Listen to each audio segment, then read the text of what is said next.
பஸ்ஸில் திருடிக்கிட்டு அதோ ஓடுறான் திருடன் அப்படின்னுக்கிட்டே திருட்டு நகை பாக்கெட்டில் வச்சுக்கிட்டே ஓடி போயிடுவான். அதை மாதிரி இந்த வாக்காளர் பட்டியலில் வாக்காளராகவே இல்லாத பேர் இருக்கும், அதுக்கு ஆள் இல்லை. அதே போல தமிழ்நாட்டில் 65 லட்சத்துக்கும் அதிகமான பேர் இருக்கும் பட்டியலில், ஆள் இருக்காது.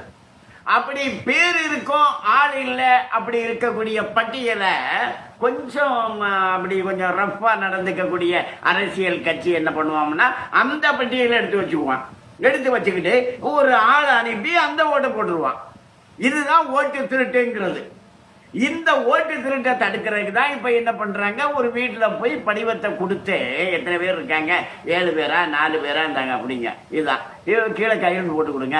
அவர் இல்லைங்க இந்த ஊர்ல எல்லாம் அவரு என் பையன் தான் அங்க போயிட்டாரு இங்க போயிட்டாரு அது அப்படின்னா நீங்க யாராவது ஒரு பெரியவர் கையெழுத்து போட்டு கொடுங்க, அவங்க நம்பரை எழுதுங்க, எழுதி கொடுங்க அப்படின்னு சொல்றாங்க. இருக்கீங்கல்ல, இருக்காங்களா இல்லையா அப்படிங்கிறத உறுதிப்படுத்துறாங்க.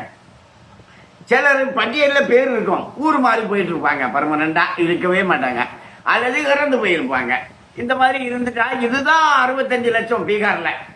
இந்த 65 லட்சத்துல தான் அதுக்கு ஆளுங்களை ரெடி பண்ணி அந்த 65 லட்சம் ஓட்டையும் போட்டுருவான். போட்டிருந்தா இப்போ பீகார்ல கூட கொஞ்சம் முன்னுக்கு வந்திருப்பாங்க அவங்க. அதே போல தமிழ்நாட்டில் இந்த மாதிரி கள்ள ஓட்டு போட்டு தான் இந்த கட்சிகள் ஜெயிக்கிறாங்க. திமுக அப்படித்தான் ஜெயிக்குது.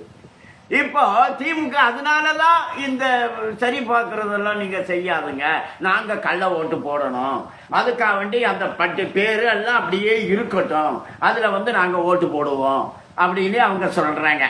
அத ஓட்டு திருட்டுங்கிறாங்க. இது ஓட்டு திருட்டு இல்ல, ஓட்டு திருட்ட தடுக்கிறது தான் எஸ்ஐஆர். ஓட்டு திருட்டு இல்ல.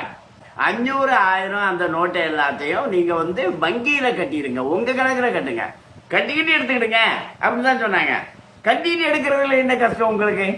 அது யாருக்கு கஷ்டம்னா, யாரெல்லாம் கள்ளப்பணம் வச்சிருக்காங்களோ, கொள்ளையடிச்சு வச்சிருக்காங்களோ, கணக்கில் வராத பணம் வச்சிருக்காங்களோ அவங்களுக்கு தான் அந்த பிரச்சனை வரும். பேங்க்ல கட்ட முடியாது, அவங்க கட்டலை.